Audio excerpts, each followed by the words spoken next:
남과 북의 헤어질 결심. 한반도 평화 만들기는 가능한가?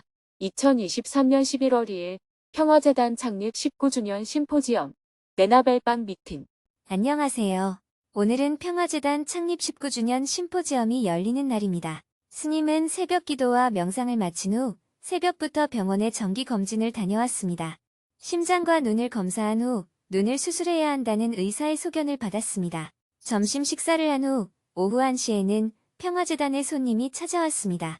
손님과의 미팅을 마치고 오후 2시 30분부터 정토사회문화회관 2층에서 심포지엄 발표자분들과 사전 미팅을 했습니다. 차담을 나누며 인사를 나누었습니다.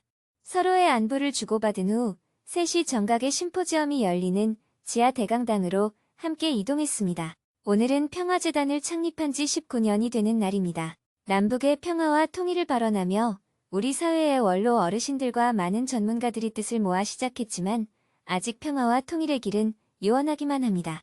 하지만 작은 나무 한 그루를 심는 마음으로 오늘도 각계각층의 전문가들을 모시고 머리를 맞대는 자리를 마련했습니다. 먼저 평화재단이 지난 19년 동안 걸어온 역사를 영상으로 함께 본 후 민족의 화해와 평화를 위한 종교인 모임을 대표하여 박종화 목사님이 기조 발언을 해주었습니다. 심포지엄 제목이 남과 북의 헤어질 결심이어서 깜짝 놀랐습니다. 우리가 정말 헤어져야 할 때가 왔는가 하는 생각이 들었습니다.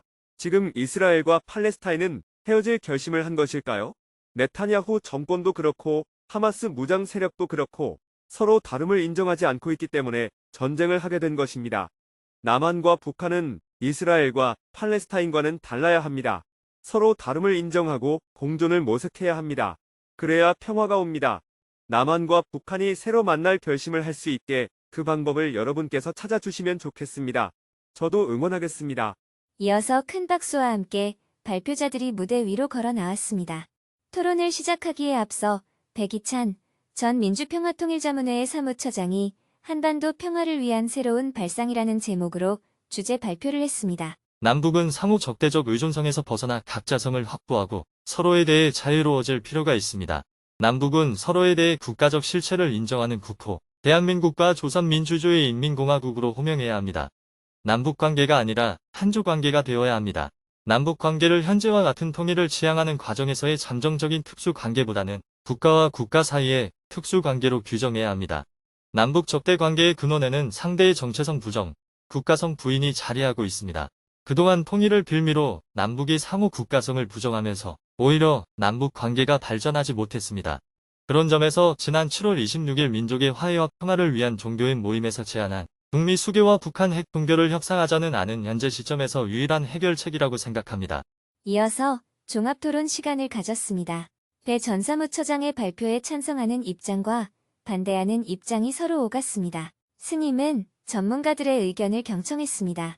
이정철 서울대학교 정치외교학부 교수는 국가가 국민의 불안감을 해소하기 위해 노력하고 있는지 반문하면서 군비 통제 협상을 입구로 해야 한다고 강조했습니다. 힘에 의한 평화를 주장하는 윤석열 정부의 주장과 평화의 힘이라는 문재인 정부의 주장이 한국 사회에서 대립되는 담론인데 가장 우려스러운 부분은 이를 바라보는 국민들의 불안 심리입니다.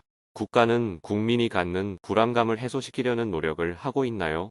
저는 남과 북이 군비 통제 협상을 통해서 이 불안감을 해소시켜 주어야 한다고 생각합니다. 그 협상의 결과는 두 개의 국가론일 수도 있고 북한 비핵화 담론일 수도 있습니다.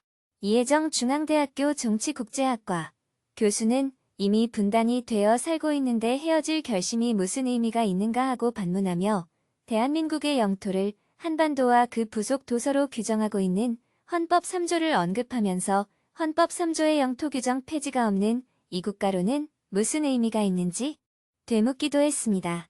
조남은 한국국방연구원 책임연구위원은 원코리아 정책의 폐기는 민족 동질화 시도를 쓸데없는 일로 만들어 남북을 영원히 다른 나라로 갈라놓을 수 있다고 지적하면서 남북 관계의 국가 대 국가 관계로의 전환은 한반도 문제에 있어서 한국의 우선권에 대한 국제적 사회의 긍정적인 인식을 없앨 수 있다고 강조했습니다. 여당과 야당을 대표하는 국회의원 두 분이 토론자로 나와서 서로 다른 의견을 내놓기도 했습니다. 더불어민주당 김홍걸 의원은 북한은 지금 2019년 하노이 회담 실패 이후 협상 공포증에 빠진 것 같다고 하면서 북한을 협상 테이블로 끌어내기 위해서는 경제 제재 해제 등 주도적인 역할을 할 필요가 있다고 강조했습니다. 그러면서 그렇게 하지 않으면 향후 국제 정세의 변화 속에서 남한이 구경꾼 신세가 될 수 있다고 우려했습니다. 국민의힘 하태경 의원은 북한에게 중국과 러시아라는 뒷배가 생겼기 때문에 당근을 주는 정책은 아무 소용이 없다고 하면서 북한과 협상을 하는 방법은 북한을 압박하는 길밖에 없다고 강조했습니다. 그러면서 한미 군사훈련과 대북전 단살포, 한류 문화의 유입을 위해 위성 인터넷 제공 등을 제시했습니다. 온라인으로 심포지엄을 시청한 분들에게도 질문을 받고 답변하는 시간을 가진 후 토론을 마무리했습니다. 약 2시간 반 동안 진보와 보수를 대표하는 분들이 한자리에 모여서 서로 다른 의견을 활발하게 주고받았습니다. 한국 사회에서 정말 보기 드문 자리였습니다. 이런 자리를 자주 갖게 된다면 한반도의 평화도 조금씩 가까워지지 않을까 기대해 봅니다. 심포지엄을 마치며 마지막으로 스님이 닿는 말씀을 해주었습니다.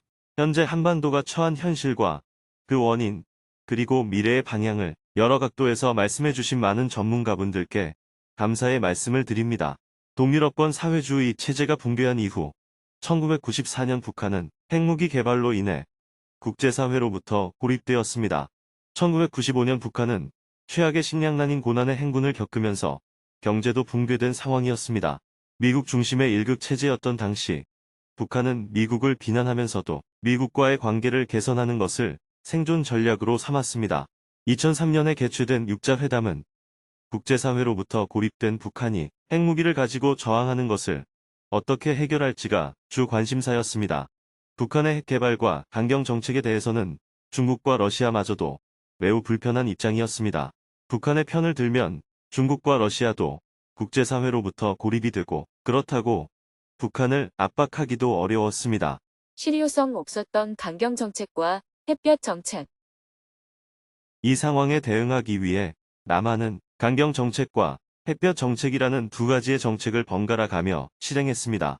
붕괴 직전에 몰린 북한에 더 압박을 가하여 핵을 포기하도록 하는 것이 강경 정책이고 위기에 처한 북한을 달래서 항복하도록 해야 한다는 것이 햇볕 정책입니다. 남한은 이 두 가지의 정책을 정권이 바뀔 때마다 되풀이해왔습니다. 그러나 지금은 상황이 바뀌었습니다. 더 이상 강경 정책과 햇볕 정책 중 어떤 정책을 선택할 것인지 논쟁을 할 상황이 아닙니다. 과거에 국제사회로부터 고립된 북한이 살 길은 오직 미국과의 관계 개선밖에 없었습니다. 그러나 지금은 러시아 우크라이나 전쟁, 미국과 중국의 대결과 갈등으로 인해 북한에게 기회가 생겼습니다. 북한은 더 이상 미국과의 관계 개선에 전적으로 의지할 필요가 없어졌고 외교적으로도 위기를 벗어난 유리한 국면에 놓여 있습니다. 이런 변화를 이해한 다음 북한을 다룰 수 있는 방법을 찾아야 합니다. 과거의 관점을 고수하면서 이것 아니면 저것이라는 이분법적인 사고방식은 아무런 해결책이 되지 못합니다. 여당과 야당이 서로 머리를 맞대어야 하는 이유. 지금 한반도의 가장 큰 위협은 북한 대량 살상 무기의 확산입니다. 북한 대량 살상 무기가 확산되는 것을 그대로 둔 채 확장 억제 정책을 쓰는 것은 군사안보적인 대응책은 될 수 있을지 모르지만 북한의 대량 살상 무기 확산을 중지시킬 수 있는 실효성은 없습니다. 오히려 대량 살상 무기를 방치하거나 더 확산시킴으로 인해 한반도의 안보 상황을 더욱 불안정하게 만드는 요인이 됩니다. 전쟁을 통해서 대량 살상 무기의 확산을 중지시키는 방법도 하나의 선택이 될 수는 있지만 힘에 의한 문제 해결 방식은 많은 희생을 치르게 되고 국제사회로부터 비난이 뒤따릅니다. 결국은 북한과의 협상을 통해서 대량 살상 무기가 확산되는 것을 막아야 합니다. 이를 위한 여러 가지 제안들은 북한에 주는 선물이 아니라 대량 살상 무기 확산 중지라는 목표를 달성하기 위한 해결책으로 보아야 합니다. 뭐가 부족해서 북한에 고개를 숙이느냐, 왜 북한에 선물을 주느냐 하는 관점에서 보면 안 됩니다. 더 이상 북한에 대한 과거의 정책을 두고 옳고 그름을 논하거나 이분법적인 사고로 접근하지 말아야 합니다. 급변하는 국제 정세 속에서 대한민국의 진보와 보수, 여당과 야당이 서로 머리를 맞대어 우리에게 닥친 문제를 유연하게 대처할 방법을 함께 찾아야 합니다. 국민들에게 한반도 정세의 불안정이라는 부담을 가중시켜 그 불안 심리가 왜곡된 방식으로 표출되면 많은 불상사를 빚을지도 모릅니다. 학계나 정치계에서 국민들이 더 이상 불안하지 않도록 적절한 대안을 마련해 주었으면 좋겠습니다. 큰 박수와 함께 심포지엄을 마쳤습니다. 스님과 발표자분들이 모두 무대 위에 올라와 기념사진을 찍었습니다. 스님은 발표하고 토론해준 전문가들에게 악수를 건네며 감사의 마음을 전했습니다. 심포지엄 도중에 미국에서 커피 파티 운동을 일으켰고 다양한 시민 참여 운동을 해오고 있는 사회운동가 에나벨 박이 스님을 찾아왔습니다. 지난 2016년에 한국을 방문하여 정토회 회원들을 위해 온라인 네트워크와 풀뿌리 시민운동에 대해 여러 강의를 해준 적이 있었는데요. 그 후 7년 만에 한국 방문입니다. 에나벨 박은 심포지엄 내용을 경청한 후 스님과 함께 저녁 식사를 하기 위해 지하 식당으로 향했습니다. 스님은 에나벨 박과 식사를 하며 여러 가지 대화를 나누었습니다. 하마스가 이스라엘을 공격한 것은 분명 잘못된 것이 맞습니다. 그렇다고 이스라엘이 팔레스타인의 민간인을 엄청나게 죽이는 지금 상황에 대해 미국이 용인하는 것은 미국의 가치가 아니지 않아요? 맞습니다. 팔레스타인에서 민간인이 너무 많이 죽고 있어서 가슴이 아픕니다. 미국 바이든 정부가 왜 이 상황을 용인하고 있는지 모르겠어요. 아이팩이 공화당과 민주당 양쪽에 엄청난 돈을 지원하기 때문에 누구도 반대를 못하는 것 같아요. 식사를 마치고 접견실로 이동하여 계속 대화를 이어나갔습니다. 에나벨 박은 한국말을 잘 모르기 때문에 구글 번역 앱을 활용하여 심포지엄을 열심히 경청했는데요. 심포지엄을 듣고 나서 궁금한 점을 스님에게 질문했습니다. 오늘 심포지엄은 잘 진행된 것 같다고 보세요? 잘 진행된 거예요. 왜냐하면 진보와 보수 양쪽에서 다 참석해서 토론을 했기 때문입니다. 지금 한반도 상황은 어때요? 이스라엘과 팔레스타인처럼 지금 남한과 북한도 서로 강경한 입장을 가진 정부가 대립하고 있어요.